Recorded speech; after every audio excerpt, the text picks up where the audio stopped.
So hello everyone and welcome. My name is Jared Leake from the Australian Alliance for Energy Productivity. I'd like to welcome you to this webinar on locking in targets and action plans. So, hard to abate is a term thrown around a lot.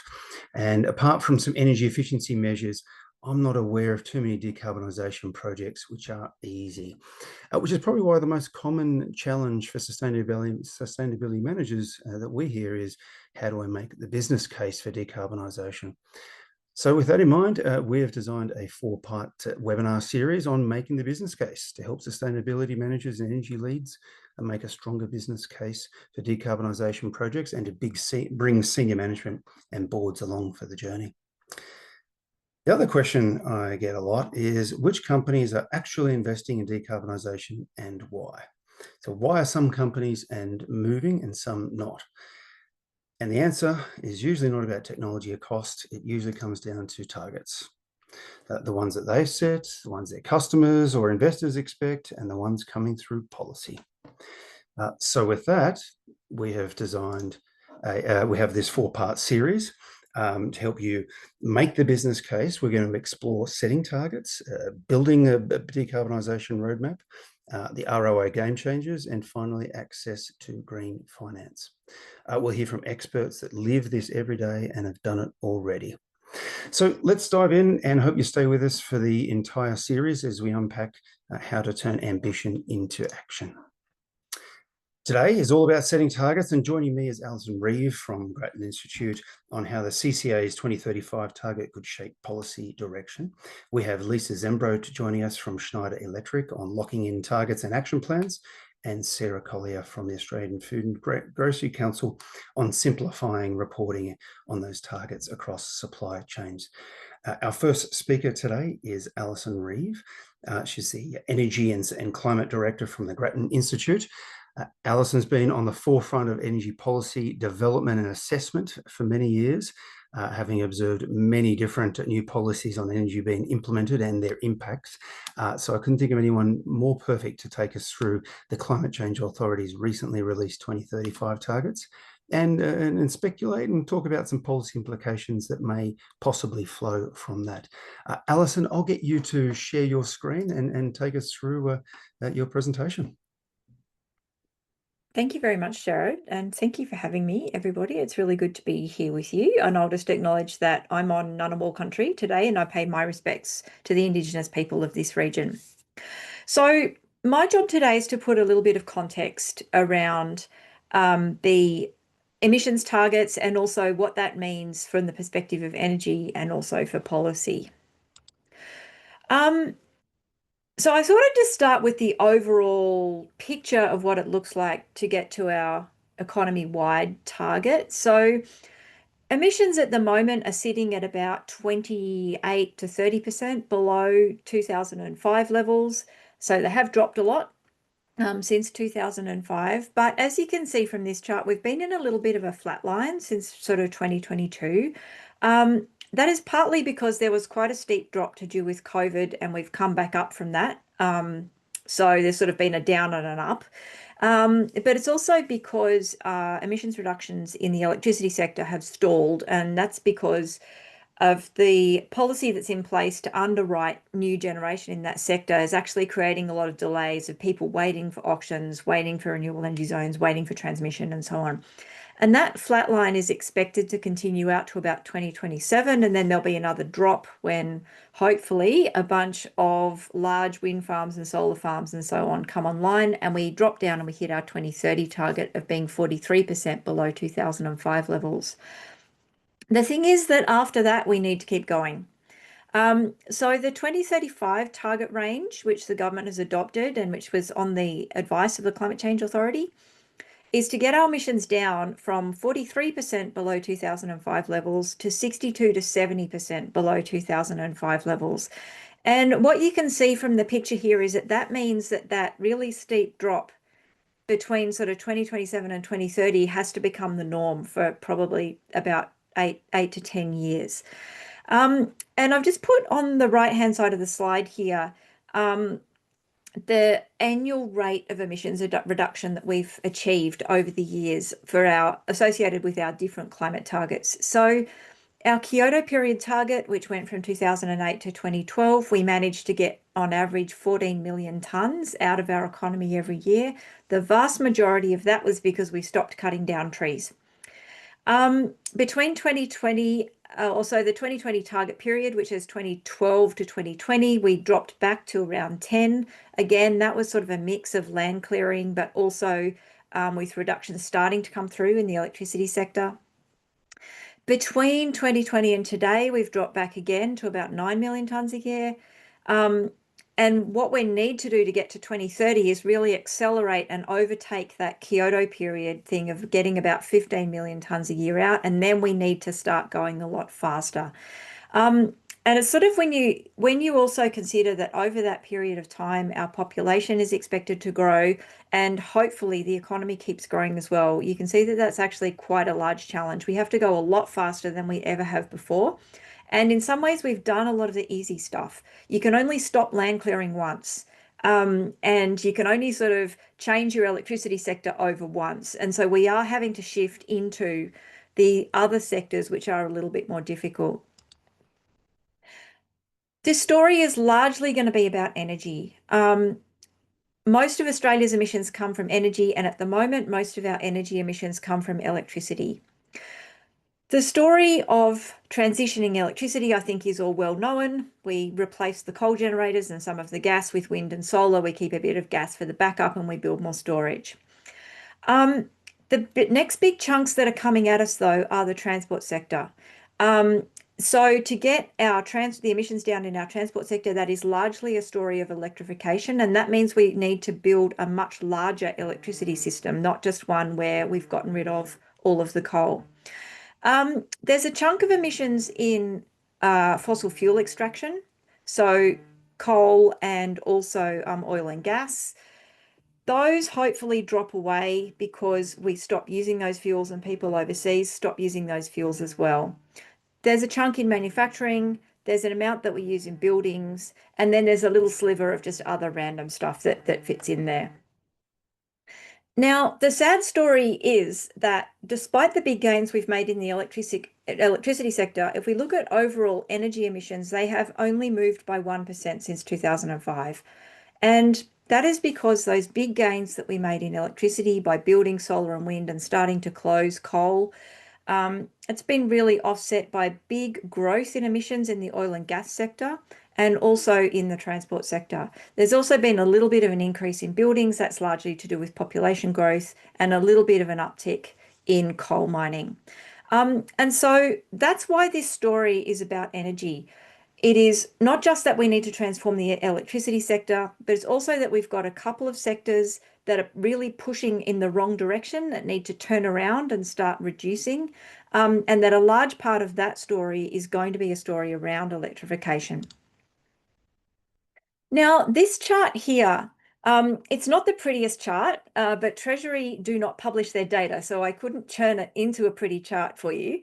But this is their view about where we should be going. And it comes from the modelling that they did to support the targets announcement, which centred on a 65% reduction target. And what you can see here is it's a very different story in different sectors. So if you look at the waste sector there, for example, they don't really see a lot of change in that. That's because in the waste sector, most of the emissions come from waste that we've already put into landfill. So the only way to get that to go down is to get a time machine and go back and not put that stuff into landfill. You can see some of the ones there in the heavy end of manufacturing. They're expecting to see a change, particularly in alumina and aluminium. And then also in some other metals, smelting, and particularly iron and steel. But this change doesn't really start to come on in a big way until the sort of the 2040s. Sectors like cement and concrete, which cement is a stereotypical hard to abate sector, and that's why they don't really see that there's a lot of change in that. Same with chemicals and plastics.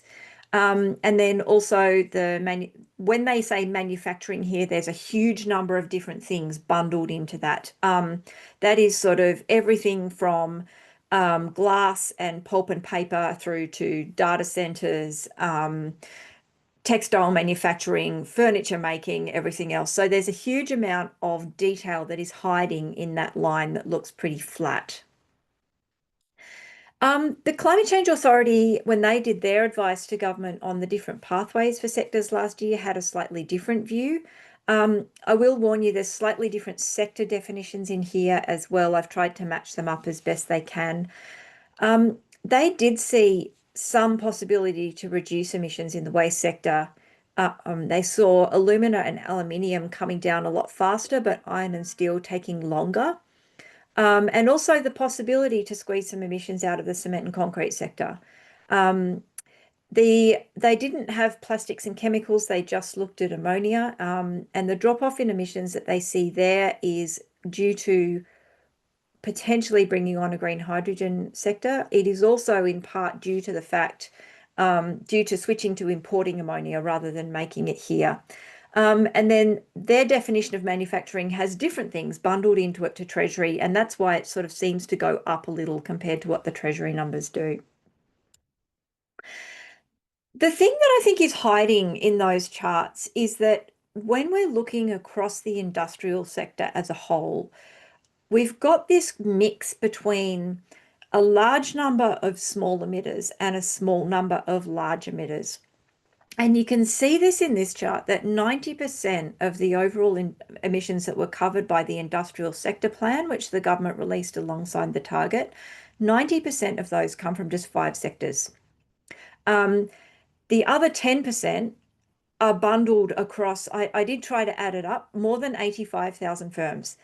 So what that sort of tells you is you're going to get these very different pathways in different sectors. And you're also going to get some sectors where the emissions reduction pathway is going to look like lots of small incremental gains. So if we think about, food and beverage, for example, we just see there are lots of firms in that sector, and they just change small things over time, and that's going to give you what's going to look like a really steady reduction. With somewhere like iron and steel, we only have 2 steel smelters in this country. And so when those change, they will change in big lumps. The thing about that is it means there's very different questions to think around to do with the barriers in these sectors to that change taking place, to the sort of capital they need, to the sort of things, certainty that they need to underwrite the investment of that capital, and so on. The other thing I'd sort of say about those big lumpy sort of ones as well is it's also possible that there's some industry sector restructuring that takes place at the same time. The 2 iron and steel facilities that we have now, the 2 big ones, by world standards, are both quite small and very old.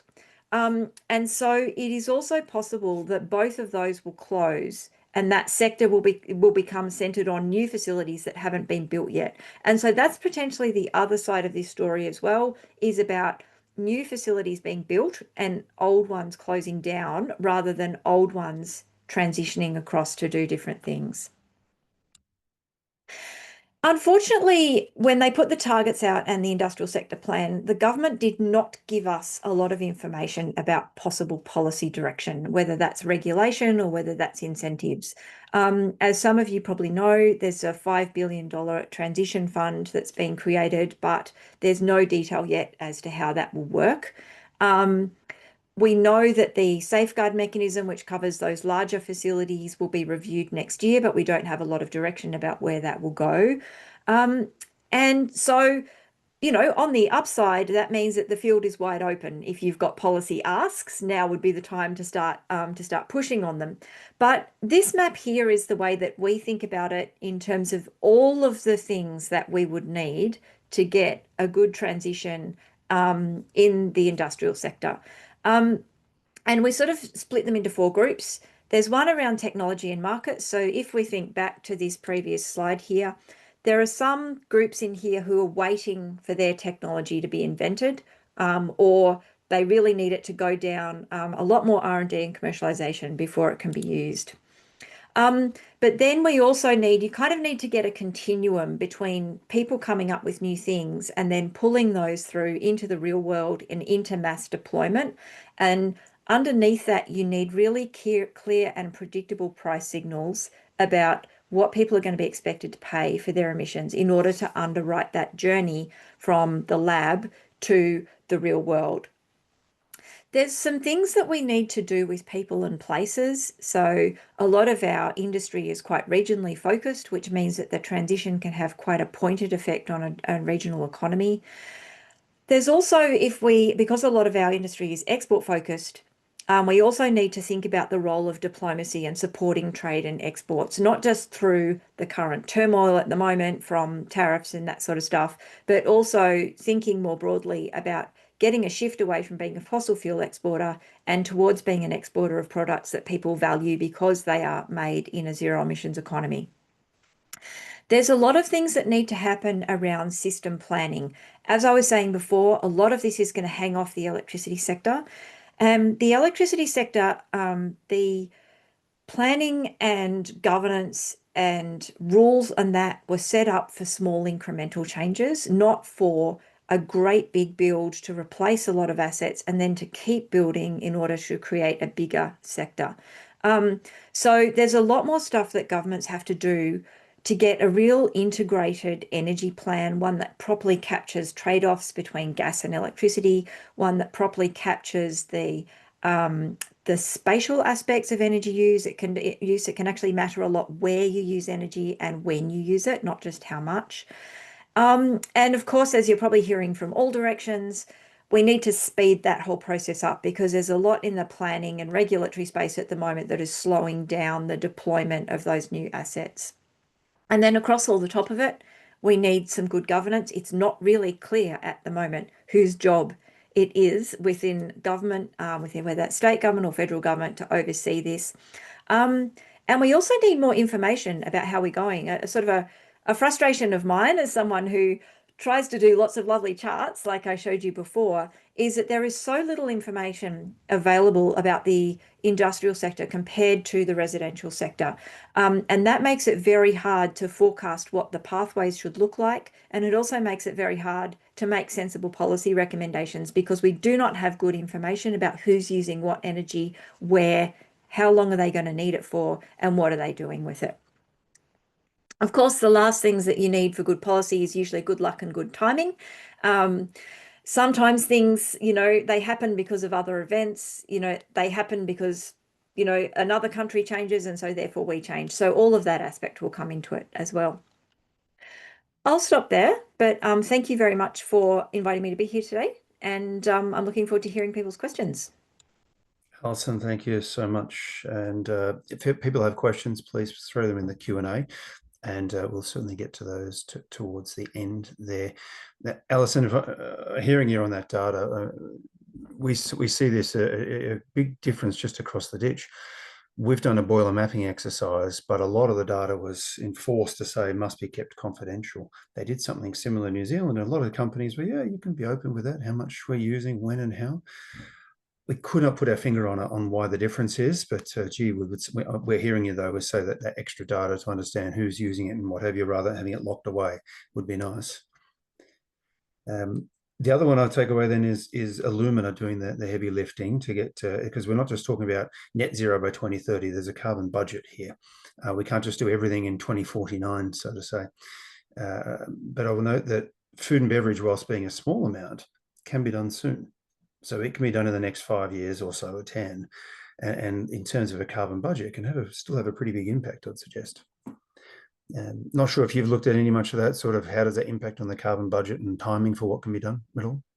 I think that's an important thing to point out here as well, is that all of these targets are expressed as point in time and also a maximum amount of emissions over a period of time as well. And so what that means is you are in some ways that's a good thing because what that is intended to communicate is that you want to have a reasonably smooth pathway in order to stay within the budget. You don't want to just run out to, the 31st of December in 2034 and go, oh my goodness, we need to drop our emissions by a lot. So that budget approach is important as well. But the thing about budgets is that they are kind of zero sum. Like once you have an emissions budget, one sector can't do less without another sector doing more.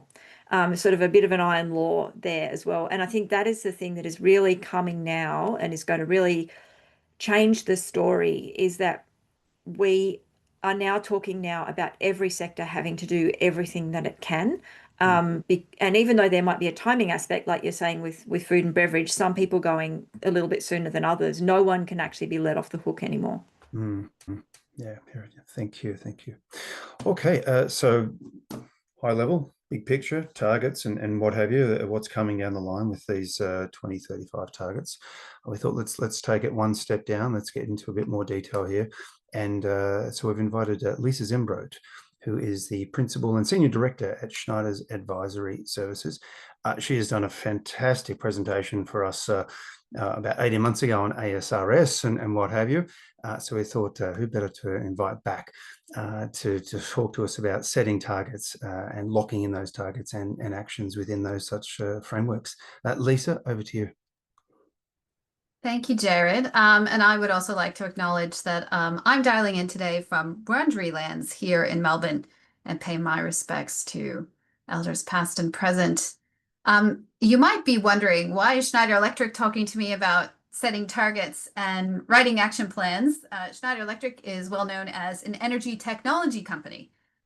Yes, we are that, but we're also a company that's done this for ourselves and been recognized for the efforts of our 140,000 employees around the world, and we're quite proud of the work that we've put in over the last 2 decades in this space. But we are also, beyond just an energy technology company, we also have a large advisory business. So our energy and sustainability advisory, that's where I sit. We've been part of Schneider for about 15 years now, and we've done this type of work for thousands of companies around the world. So as Jared said, I'm Lisa Zembrodt. I'm here to share insights, but I'm sharing all of this with you under this disclaimer. So what will I talk about over the next 9 minutes? As Jared mentioned at the outset, we know that companies who have targets and action plans to achieve those targets are progressing their decarbonization and their efficiency projects, whether that's electrification or something else entirely. And the question becomes, well, how can we do that too? How can everyone do that? And one answer to that is to leverage the ASRS compliance journey. So we'll start there with a very quick recap of ASRS, the Australian Sustainability Reporting Standards. And we'll talk very quickly about how decarbonization targets go beyond just resource efficiency benefits. We'll talk a little bit about science-based targets as one example of the type of targets that you can set. And we'll talk about a few challenges, none of which is insurmountable. So starting with the Australian Sustainability Reporting Standards, you likely all know what needs to be disclosed. Feel free to ping me afterwards if you'd like to chat more, but here I just wanted to highlight that targets, if they exist, they must be disclosed. And how you would meet those targets, so the action plan, would form part of a transition plan. So that must also be disclosed. So, and here is where I need to say, always seek legal advice, because these compliance regulations carry civil penalties, which can be very serious. But these disclosure requirements are an absolutely fantastic opportunity to move those decarbonization and efficiency or other projects ahead.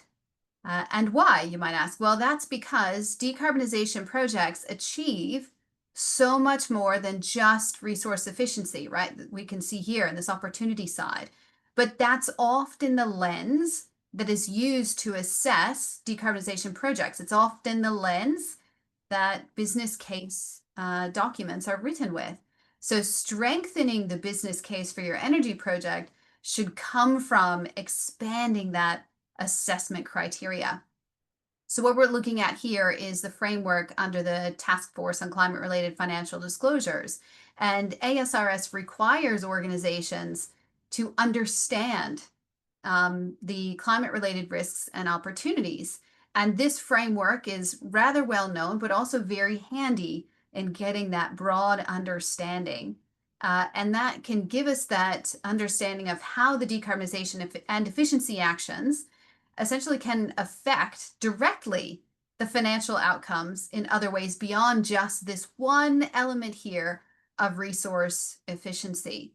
So just imagine that world where you've got, approval for your decarbonization, efficiency, electrification projects, because the value of those projects is known beyond just the cost savings or emission savings, but instead, or as in addition to that, known for the stakeholder relations value, the resilience value, the customer preference value, the mitigation value of legal and reputational and regulatory risk, right? So there's lots of value that comes from these projects that's beyond just this resource efficiency.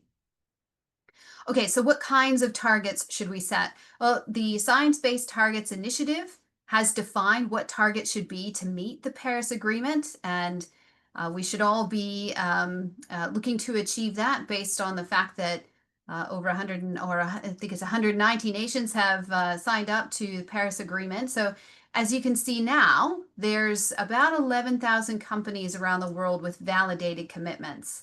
That's pretty significant growth over the last year and a bit. It's a 64% or so. Asia roughly doubled, if memory serves, in that same time frame. SBTI, look, it's not the only framework or reference, but it's very well known, well funded, well understood, lots of fantastic reference material.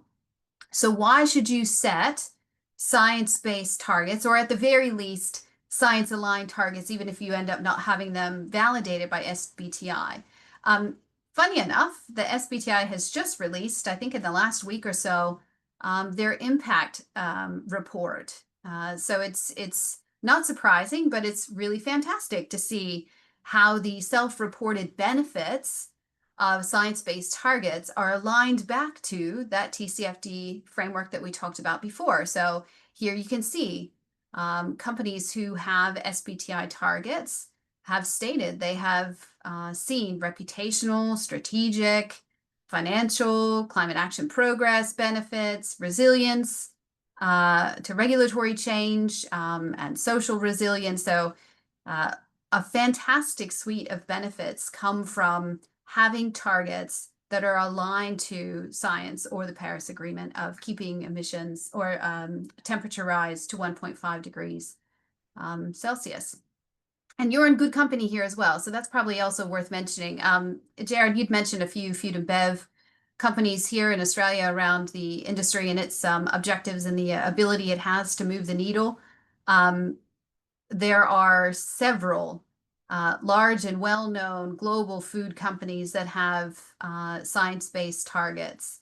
The list is public. I won't name them here for fear that I might miss a few of you, but feel free to share in the chat, of course, if you'd like to call out whether or not you've already got science-based targets.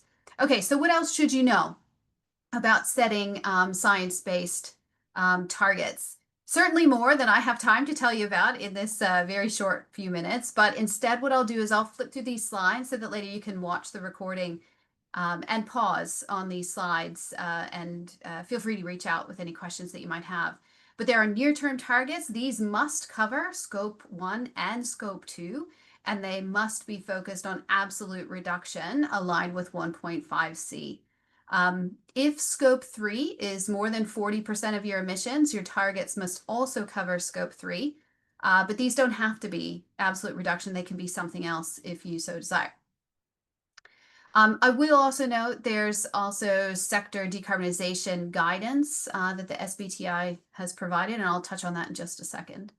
But there are also long-term target criteria that must be followed if you want to have a net zero ambition validated. So just as an example, Schneider Electric was one of the first companies to have our net zero ambitions validated by Science Based Targets Initiative. The criteria for a net zero ambition or a net zero set of targets is actually quite strict and includes elements that go well beyond just near-term and long-term targets. But I'm going to flip past this to flash on the screen the sector guidance. I wanted to make sure that people were aware that SBTI has actually released guidance for most sectors including the forest, land, and agriculture sector. So that's FLAG. And that's where most food and bev falls. So there are some special considerations for FLAG targets that need to be unpacked with expert guidance if you decide to set science-based targets and wish to have them validated, and you sit in the food and bev industry. The Science-Based Targets Initiative has shared this process, which is great, but we have found that the most important step to take, so thinking about those pitfalls that Jared mentioned before, is the stakeholder engagement workshops that we run. They solidify understanding and buy-in of the targets and later the action plan. So if you skip that step, if you skip stakeholder engagements, you're sure to face uphill battles later. Okay, so coming back to ASRS for just a moment, remember that through this process of becoming compliant with the Australian Sustainability Reporting Standards, organizations must create that understanding of climate risk and related opportunities and sorry, I've bundled that word. Climate-related risks and opportunities that must be understood. And this is, during this process, is the absolute ideal time to connect that decarbonization and efficiency to more than just that resource efficiency that we talked about earlier in terms of value. So what could possibly go wrong? A few challenges to note and how to overcome them. And it's interesting that some of the same challenges that Alice has mentioned, or shortcomings of the very high-level Australian country targets, are repeated here. So some of the same challenges. So targets and action plans embedded into an organization's core strategy are the most impactful and have the highest likelihood of being achieved. So leveraging the ASRS compliance process to connect those climate risks and opportunities with decarbonization outcomes is a critical thing to achieve. So reach out and connect with finance or climate or sustainability or whoever owns ASRS in your organization. It's also critical that you make sure that the action plans you write are detailed, spelling out that governance that Alison talked about as well, monitoring, especially laying out the resources and timelines. So this is where the engineering and energy expertise is really critical. So you're a stakeholder to this ASRS process, so make sure you're connected into it. The next challenge I wanted to talk about was data availability. Without that, it can really slow down the understanding of that connection between energy and emissions to those strategic decisions. And do not try to comply with ASRS in spreadsheets. It can make life very difficult. So Schneider Electric uses a platform called Resource Advisor for our ESG data. There are others as well, but the key is to move out of spreadsheets. And this goes for Scope 3 as well, which I know Sarah is going to speak about. Again, Schneider Electric uses a platform called Zygo for its supplier decarbonization program for the programs that we run for our clients. But again, the key here is to move out of spreadsheets to manage that data and really giving you that clarity that rolls right into governance. And governance is that recurring theme over and over and over again, no matter what topic you're talking about. So defining who owns what is another critical enabler for success. And this might evolve as ASRS compliance journeys evolve in your organization. It might move, eventually landing in finance, since this is considered and leveled with financial data.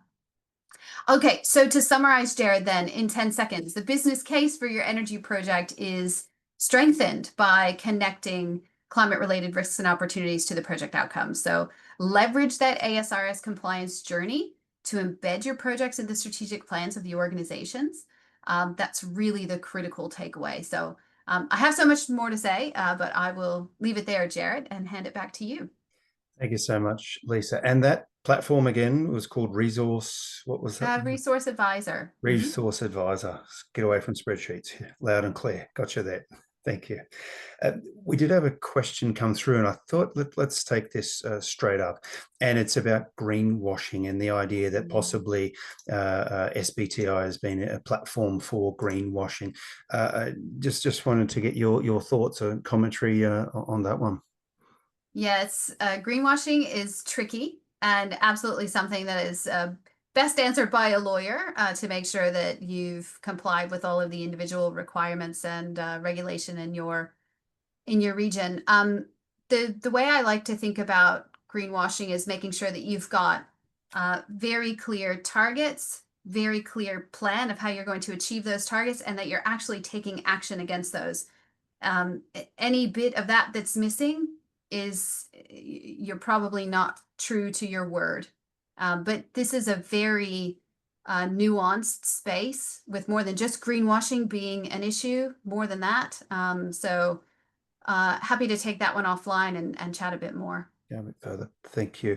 And there is one comment in there about EEO, energy efficiency opportunities, and feel free to write some responses there, and we'll get to those questions at the end. But we'll note that that's probably one of Australia's most successful energy policies, although a little bit hated because of the amount of bureaucracy and the forcing the board. But it did work extremely well with informing the board of the opportunities, because the board had to sign off on, yes, we've cited these opportunities and action plans. So it does show you there's something there, that sort of system does work when get that transparency through to the board. So Lisa, thanks very much for those tips and tricks of how to get that moving and make sure that's going to go swimmingly. Thank you.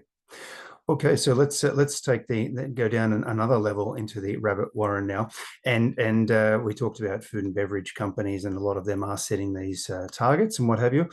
But we do know that scope 3, I think, is about 5 times more than their own scope 1 and 2. So this starts becoming a very wide issue, and start looking at that. So that's why we've invited Sarah Collier from the Australian Food and Grocery Council to come along and tell us a bit about how these reporting of these emissions are going to start cascading through that food supply chain. Sarah, over to you. Thanks so much. So just a little bit about the Australian Food and Grocery Council. If you think about, we represent over 200 members, and it's really food and grocery manufacturers to the back door of the retailers. We very much partner with the retailers, but they aren't our members. So just to give you that sort of context. Today, I really wanted to talk to you a little bit around some of the complexities when we talk about, we're all trying to get to net zero, but obviously getting there, we need to understand and measure and understand what our scope 1, 2, and 3 are. So as I mentioned, the challenge is really understanding our emissions. And in order to do that, we need to look at the reporting burden that's now growing even bigger and bigger and heavier. And really, when we think about reporting burden, what that means is that our resources are looking at reporting rather than the reduction efforts. And this is where some of the work that the AFGC is trying to do to help support our members and the broader value chain to come together on emissions reduction work. So if we go to the next slide.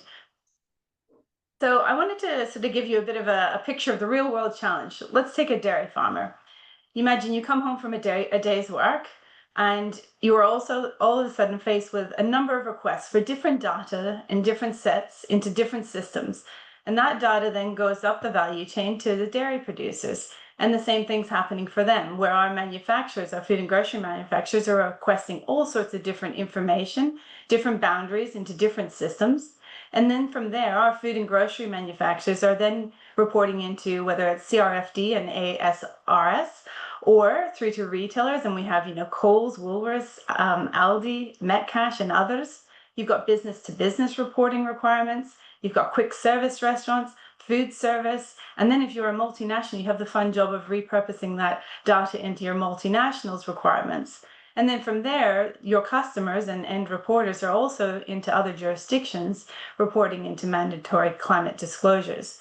So what this is showing is that this reporting burden just keeps building, and it's very complex, and it's probably duplication within there. And so there's an opportunity for that streamlining. If we go to the next slide, I just thought I'd mention as well, when we talk about the global climate disclosure landscape, we have different levels of maturity here with us going into scope 3 as of second year of reporting. Others are already well on the way with scope 3, and some are looking at, enhancing their reporting requirements to do scope 1, 2, and 3. So when you're a food and grocery manufacturer and you're selling into other markets, this is something you also need to work with in terms of reporting burden. We go to the next slide. Thank you. So our members, we have everybody from small, mediums through to big, large, and multinationals. Scope 1 and 2 are very much covered. And when we talk about some of the low-hanging fruit for emissions reduction, that work is already well on its way. But then you come to Scope 3. And often I'll be talking to members and you'll say, how are you going with your Scope 3? And they get a look of panic, because really what you need to do is value chain collaboration to understand what your Scope 3 emissions are and how do you get that data and how complex it is. And some of our, medium-sized members or smalls may not have to report into climate-related financial disclosures, but what they do need to report into are other end users like a Woolworths or a Coles. And so that becomes even more complexity that's added into their day-to-day job. And so if we go to the next slide, what the AFGC has tried to do is look at, well, how can we start to make a low-cost compliance option for Scope 3 greenhouse gas reporting of Australian source foods. So when we look at what is required under the requirements, it's really around without undue cost or effort. And that's where we've really sort of framed up our workbook, which is called the Scope 3 Emissions Reporting Workbook. And this is for our members. And what it does is it makes disclosure requirements really are about protecting the investor. And so when we looked at this, we thought, well, let's make a really simplified approach to this. And I know you might be thinking, how do you simplify Scope 3 emissions? But what we're trying to do is allow for resources to be refocused on that emissions reduction work rather than just the reporting for compliance work. And whilst it's really important to understand your numbers, what we really know is that when we are going to get more sophisticated on this, it's around how we collaborate on reduction. And so our workbook is really looking at, across those 15 greenhouse gas protocol emissions categories, we're really looking at only categories 1 and 4 within our workbook. And so from the upstream categories, it's around purchased goods and services, upstream transportation and distribution, waste generated in operations. And then from a downstream point of view, it's around downstream transportation and distribution and end-of-life treatment of solid products. What we're taking is a really materiality approach here. And when we've designed this workbook, we've done a lot of consultation across the value chain, as well as met with Treasury, ASIC, and AASB to get their view on our approach to this. And this whole idea of having a pragmatic and proportionate approach to it and having it without undue cost and effort in meeting your disclosures is very much being reflected in our workbook, and they're very supportive of our approach with this. And so I often say it's not about the chocolate sprinkles on the cupcake, it's about the base of the cupcake and looking at those ingredients. And that's really what we've tried to approach within these categories that we're looking at in the workbook. If we go to the next slide. Thank you. So what we've taken is what we call the mid-range value. Obviously, there's a lot of statistical information that would need to be run through, but looking at the national emissions factors for 12 food and fiber categories, as well as transport, packaging, data centers, and outsourced waste. And you can see on the other side of the slide there, we've got dairy, red meat, everything through existing commodity calculators that we could pull from. And we're taking that midpoint value range.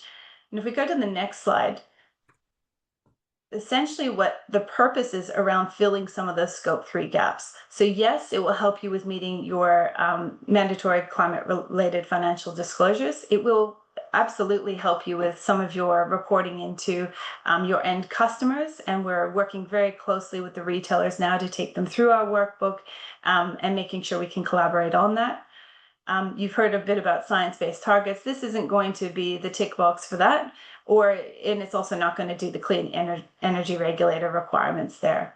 But what we have really tried to do is looking at with national greenhouse gas inventory factors not existing for foods, we're trying to sort of fill that gap. And we do know that at some point this workbook will become redundant as the resources from government start to get more enhanced and more sophisticated. And we'll be reviewing this workbook very regularly as these updates come through.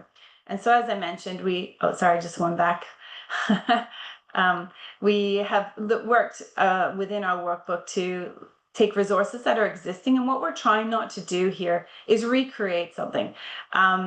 that is already existing. So we're looking at pointing to CSIRO, ag R&D corporations, things like Australian Life Cycle Inventory, published peer and review reports, and then existing carbon calculators. And as I mentioned, we're very much engaging with the regulators to make sure we're ticking the box on this and getting their views and input onto this.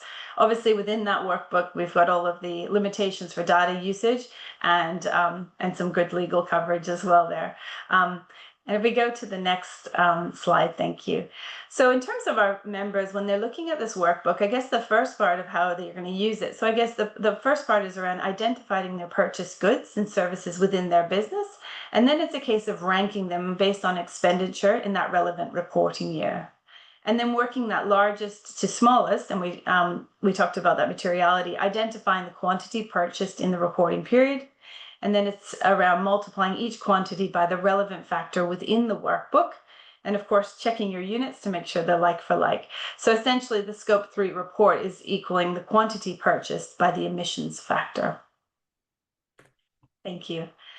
So if we come back to AFGC and our role within the value chain, I like to say we're sort of uniquely placed in the middle of the value chain. On one side, you've got the growers and the producers, and the other side, you have the end customers. And so we see our role as looking at, as I kind of liken it to almost coordinating approach to how we can make reporting more efficient. Because if we can take out some of these pain points in reporting and look at not just reporting all these different sets into different systems, and look at sort of an interoperable methodology for reporting, we're going to be able to free up so much resource and burden that's sitting within the whole of the value chain to allow for resources to be redirected into the work that we really need to do to get to net zero, which is the reduction work. And that's going to take an awfully long time in terms of an awfully big effort in terms of collaboration. If we go to the next, thank you. So looking ahead, what are we doing? Well, we're really, really focused on this interoperable reporting framework, and that's all around supporting streamlined reporting. Think about it as one input for many outputs. We're also, as I mentioned, partnering across the value chain to develop things like scenarios, which are going to be common and can be used. And also we're looking at common food waste emissions factors, so that if a food agency, a rescue agency has the same factor as a manufacturer, as a retailer. So again, looking to try and streamline these common areas where we can all work together rather than trying to have 5 different factors that are slightly different. We're also doing a lot of around building our members' capability and capacity. This is a new area for many, and when we think about some of our small mediums, they are just on the very fast learning curve on this. And so it's around providing those tools, resources, playbooks, and training, as well as things like webinar series. And we're not doing this alone. We're looking at how we can partner with the retailers as well, because again, there's so much information coming to our members. But really at the end of it, as I've mentioned, it's really about our ambition is how can we reduce emissions reporting burden to really free up those resources so that we can look to collaborate across the value chain on those reduction efforts. Because ultimately, if we want to move faster, we need to get the resources freed up and more streamlined reporting to get to net zero. Thank you so much. Sarah, thank you.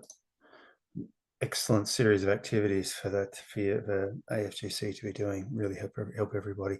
Will the workbook be publicly available so others can sort of refer to it and maybe a little bit on adjacent industries and what have you? Sure. A great question. Currently, it's sitting within our membership because they have funded it and we are a not-for-profit. We are looking at where we can do shared work with other industry associations and share those workbooks on common where we have common members, and then we can try and split and divide and conquer some of these really tricky areas. Right. No, so it's such a great idea of less reporting, more reduction work. Fabulous. Let me have a look through the questions there. Lisa, did you manage to get to any of those questions while we're chatting away there? Yes, you have. Well, I didn't type any responses, but I'd love to pick up, if I could, Jared, Rick's question around Scope 3. Yes. Around embedded carbon, and a bit of a question there. So look, with any industry, the scope 1 and scope 2 should really be the focus of the organizations creating that scope 1 and scope 2. And this sort of even comes back to the SBTI question before. So that's where the bulk of the responsibility sits.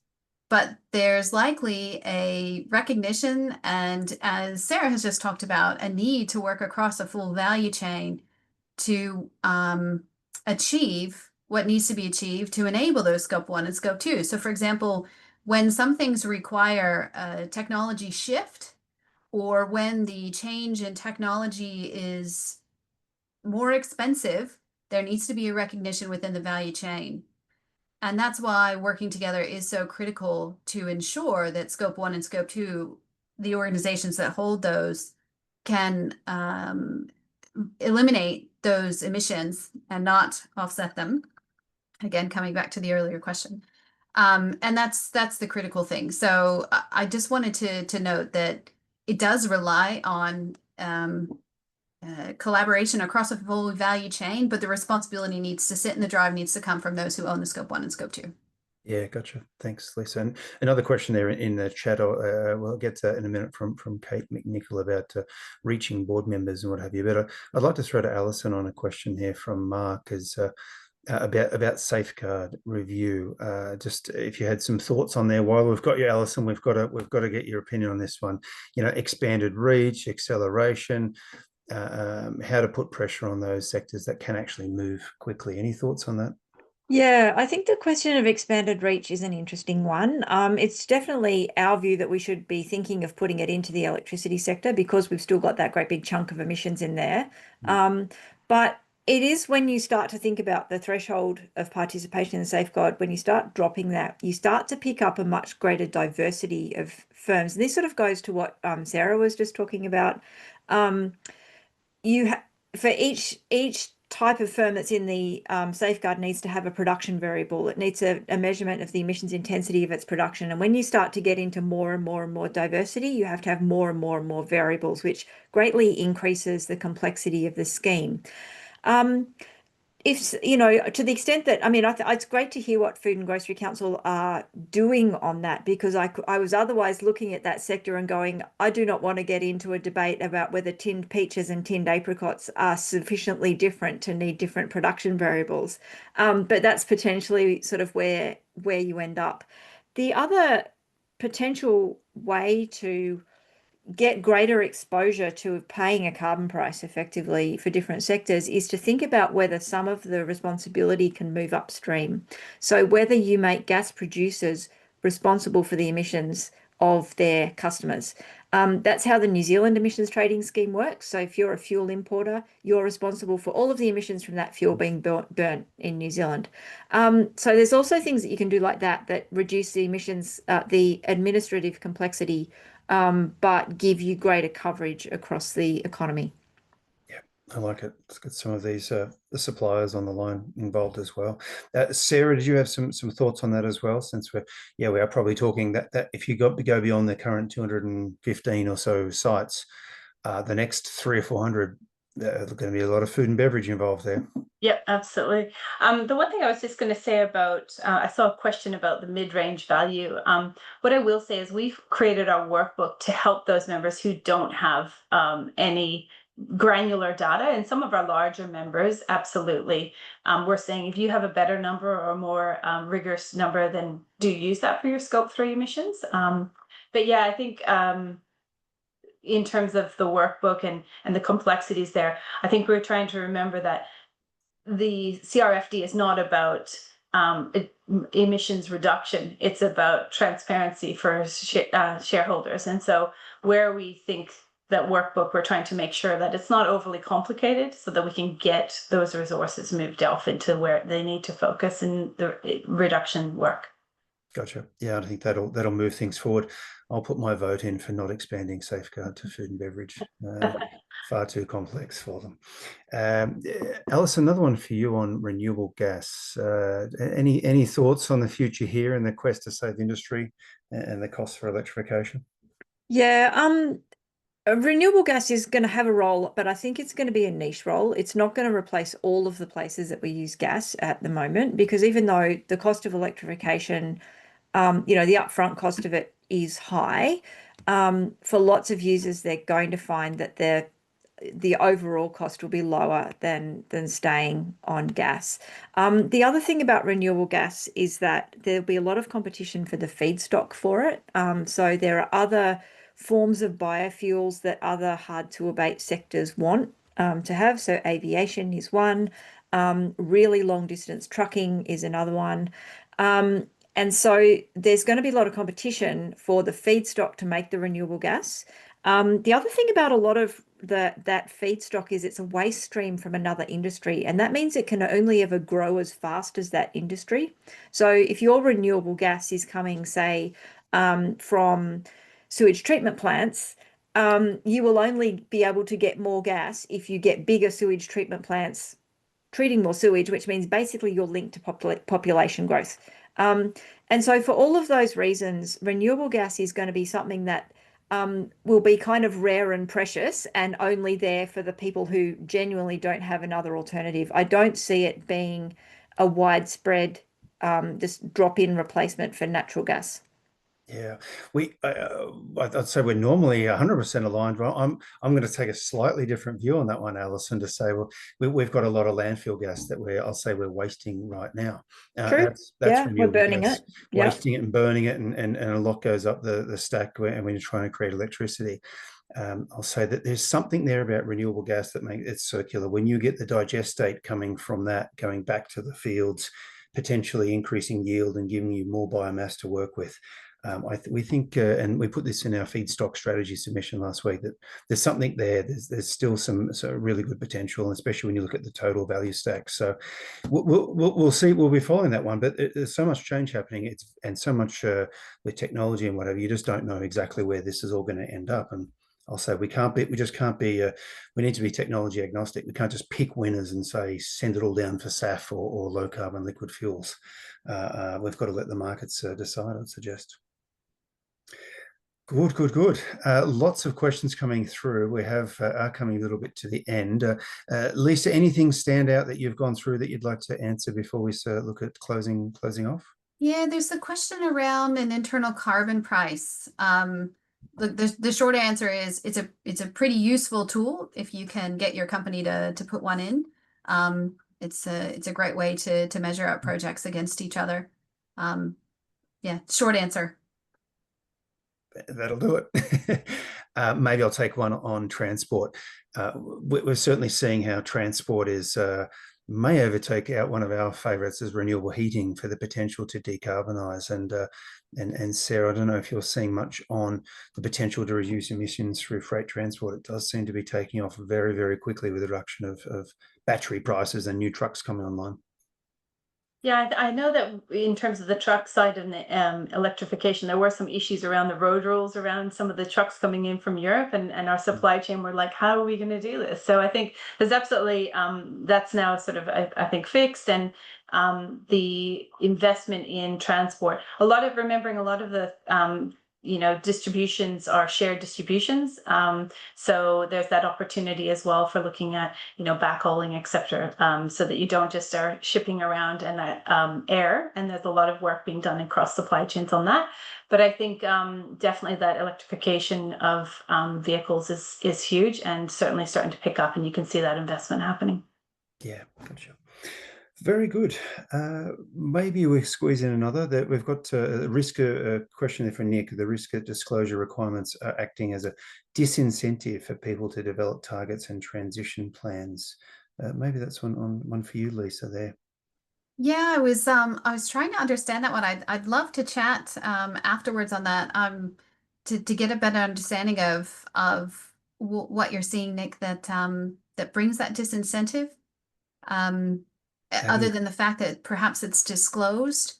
And maybe that lines up with what we said earlier when Alison was saying, yeah, we need more data to understand how people are using it. That in Australia, most firms are very secretive about their energy usage and data, almost saying, well, that's going to tell my competitors exactly what we're doing. And again, they don't do that in New Zealand. They're like, yeah, here it is. Yeah.